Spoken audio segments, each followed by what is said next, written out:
What's up, guys? Welcome back to another Lazy Goldmaker video, and today we're going to take a look at the new type of optional reagent that they added in 9.2, the Progenitor Enhancements. These are quite relevant if you're planning to craft any of the Crafter's Mark gear. I already mentioned them briefly in my video on Crafter's Marks, but today we're going to take a little bit of a closer look at how these things work and some of the things you can do with them. So let's dive in. So, what are these Progenitor Enhancements? Well, they're a new type of optional reagent that you can use in addition to specifying a secondary stat with a missive and modifying the item level with a Crafter's Mark. You can add a Progenitor Enhancement. This was added in 9.2. Most of the recipes come from the various rares around Zereth Mortis. You have to do some questing to unlock it. I don't remember exactly what you need to do. I think you just need to kill the correct rare. And there might be some cipher-related research, and then you can start crafting these. This is something that Blizzard promised to give us back at launch, or back before launch, where we're going to get these type of cool effects optional reagents, but they couldn't manage it before now, which probably says something about their how their development timelines have been impacted by COVID, because this was a expansion feature essentially for crafting, and it didn't come until the final patch, so that's interesting. Now, the vestiges, there are 8 of these Progenitor Enhancements, as you can see here on this list. They have a wide variety of effects, some of which are useful in combat, some of which are not. So if you can take a look at them here, we have the magically regulated Automa Core. This has a chance to spawn an Automa Core that explodes for damage and healing. The testing I've seen on this is that it does very, very, very little. The proc is very non-impactful, but it is potentially useful.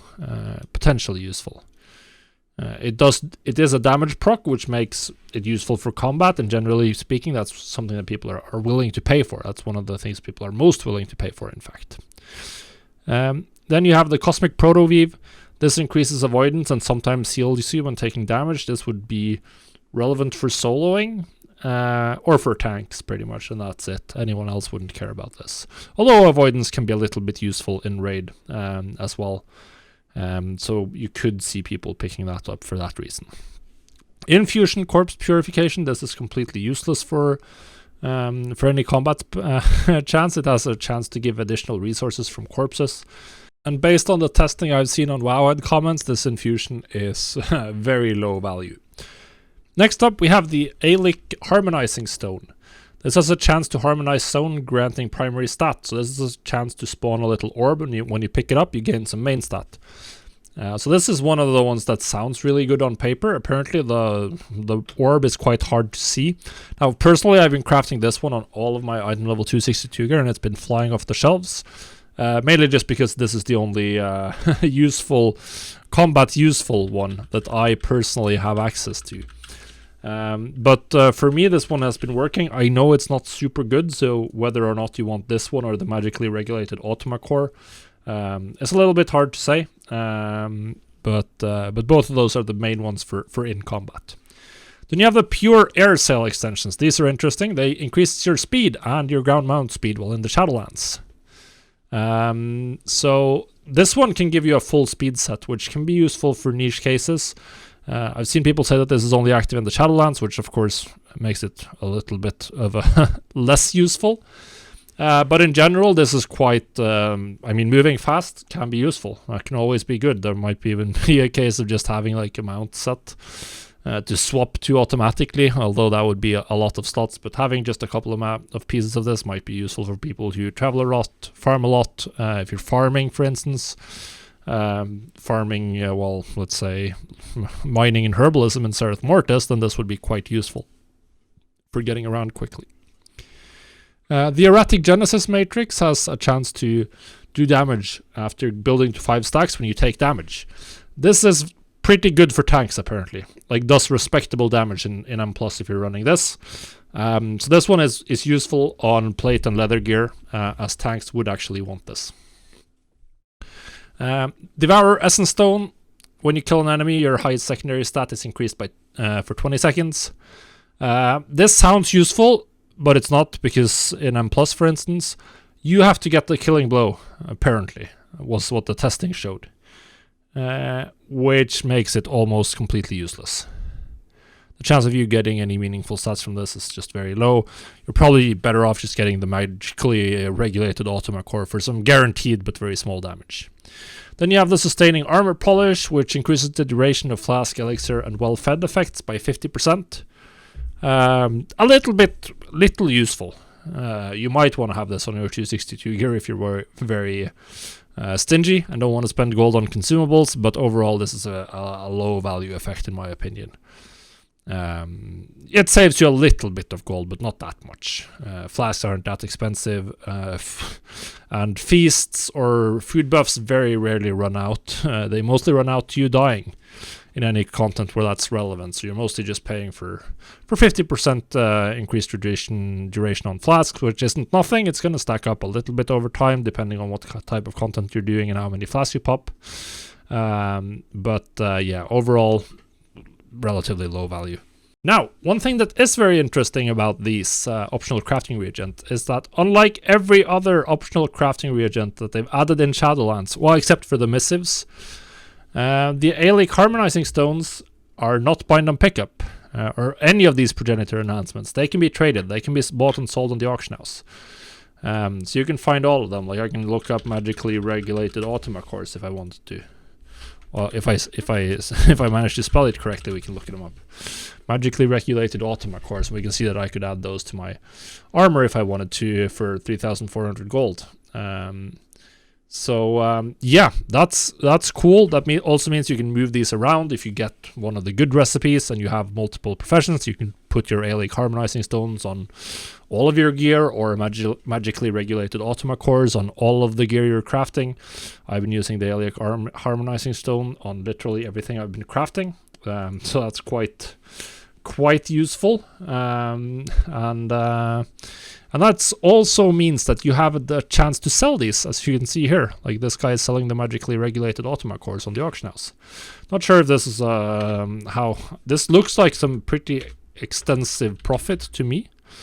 I don't have the eternal crystal prices in my head, but yeah, okay, that's giga profitable. If people actually buying that magically regulated Automa core, then you're making bank. So this is also something that makes all of your professions a little bit relevant, since every profession has, as far as I know, at least one of these. Actually, some of them are missing. Blacksmithing don't have one, that's right. Blacksmithing doesn't have one, but most of the others have. So that's something that you can potentially make some money with, just selling the optional reagents, because there might be a market for that. Not large scale, because anyone who's crafting will probably want to craft them themselves and not pay for them extra. Paying for your profit margin in addition to the materials is probably gonna be unattractive for most people using these to craft 262 gear. Or 233 gear. But there's definitely an opportunity to sell these on the auction house, which is pretty cool. Now, in my opinion, if you're crafting Crafter's Mark gear, having one of these progenitor enhancements on your items is pretty much a necessity. Because when people are looking up items on the auction house, if they look up, say, a quick oxine, 262 quick oxine, and they start looking through here, and they can see that, okay, I can get one with a strength proc, or I can pay the same thing and get an item without a strength proc. Then I'm obviously going to pick the variant that has the strength proc. That just seems like a much better item. And the same thing for the other effects. Like, people are going to look at these and they're going to be like, I think this makes it better. It's what I'm thinking. And then there's also the potential that some people might be on the lookout for very specific effects, and might be willing to pay even more for that, which also begs the question of whether or not you should try to add information like this to the tooltip. Sadly, TSM doesn't know exactly what progenitor enhancement you've used, but there could actually be the case that you could price some of these progenitor enhancements more expensively if they don't exist on the auction house, but you'd have to check that manually, so that's a little bit annoying. But yeah, like the Aelic harmonizing stones, they cost 760 gold right now to craft. You're looking at about a 19,000 gold crafting cost for a quick 262 quick oxide necklace. So adding 1,000 gold when it's selling for 30,000. That's not going to meaningfully move the profit margin on these. They're still going to be very, very profitable. So you definitely want to add that. At least currently. We'll see. Like, there's one big question, which is Progenitor Essentia, which we don't know. But in general, if you want to sell 262 gear, I would suggest adding the Aeolic harmonizing stones. Now, if you want to include these in your operations, if you're planning to craft and sell 262 gear, where you have these items included, there's some very simple methods you can do that. So we'll just make a new crafting operation, and we'll assume that you're now posting this. Let's say you're just crafting jewel crafting, item level 262 jewel crafting pieces, and you want to include the cost of a magically or an Aeolic harmonizing stone in the crafting cost. So let's just do that. Aeolic 262. So the simple way is to use a TSM price source that's called mat price. And what mat price does is that it takes the material cost of an item. And the material cost, TSM, in TSM, you can find that under crafting. And when TSM is trying to figure out how much a material is worth, it will take a look at this string, which just means that it'll look at the items within the brackets and figure out which is the cheapest way to get that item. Either buying it on the auction house for the market value, crafting it if it can be crafted, buying it from a vendor if it can be bought from a vendor, or converting it if it can be converted. So this is stuff like eternal fire and crystallized fire. They can be converted back and forth into each other, which means that TSM will check both variants to see what the cheapest way of getting an eternal fire or a crystallized fire is. So if you use this in your operation, then for anything you can craft, TSM will use the crafting cost. If you can't craft it, it will use the DB market, and ensuring that you always get the correct value for any optional reagents you use.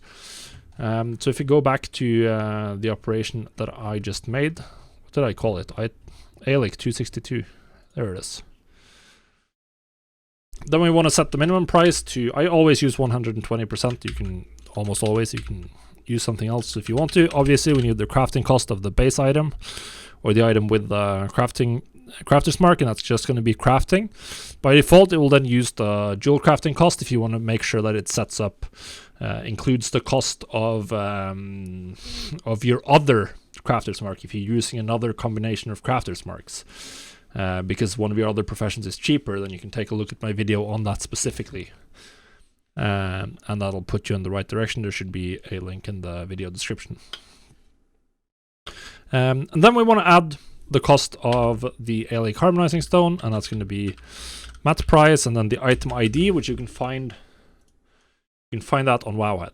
So if I look up the Aeolic harmonizing stone, you can find the item ID. That's the number up here in the URL, and then we add that here. So what we do then, 120% crafting plus mat price I : paste in the ID, and then boom, there we have it. Now this is going to include the cost of the Aeolic harmonizing essence, and then we can just copy this string up here, add say 5 times the crafting cost for the maximum price, and 2 times the crafting cost for normal, or whatever you want to use instead.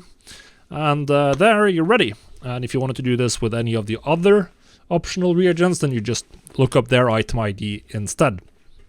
Now, one thing to be aware of, as I said earlier, TSM can't actually distinguish between the different items.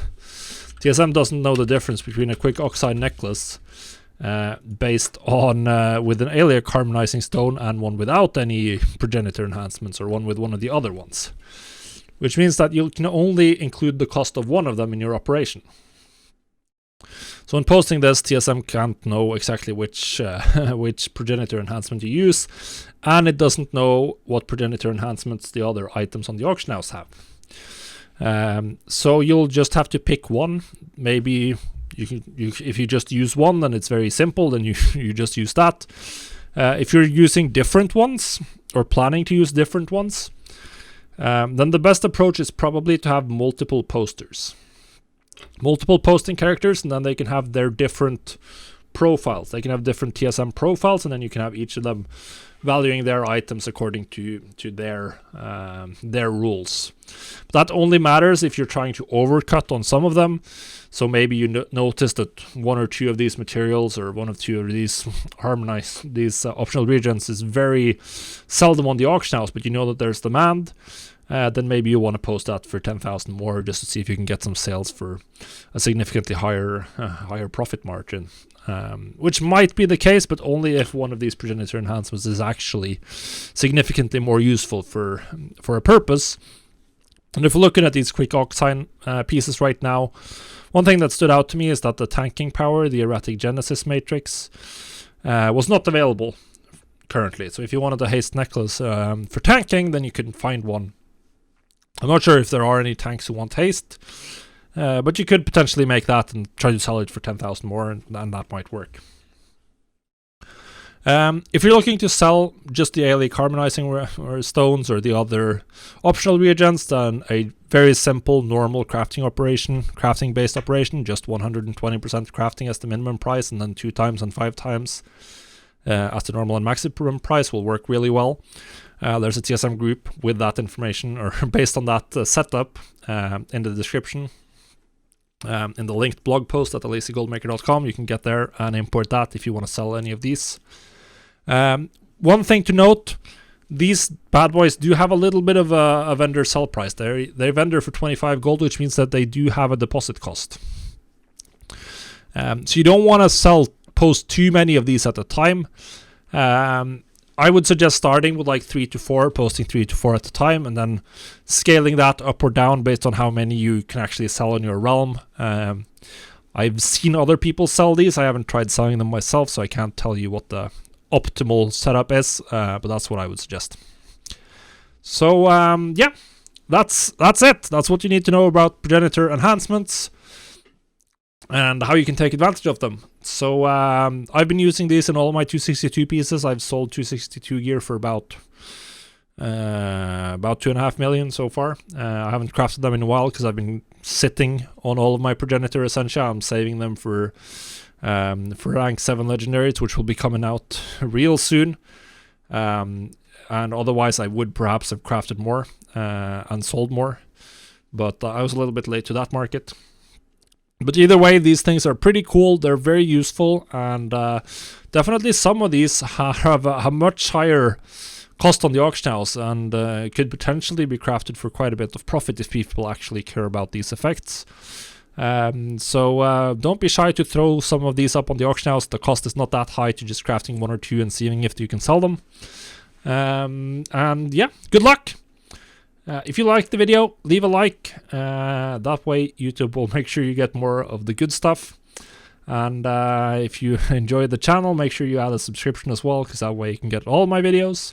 If you want to support me, you can do so at patreon.com/thelazygoldmaker, where, amongst other things, you can get access to my full TSM setup. So if you're interested in that, just head to Patreon. There's a link in the description. Have a profitable week, and we'll see you on the next video.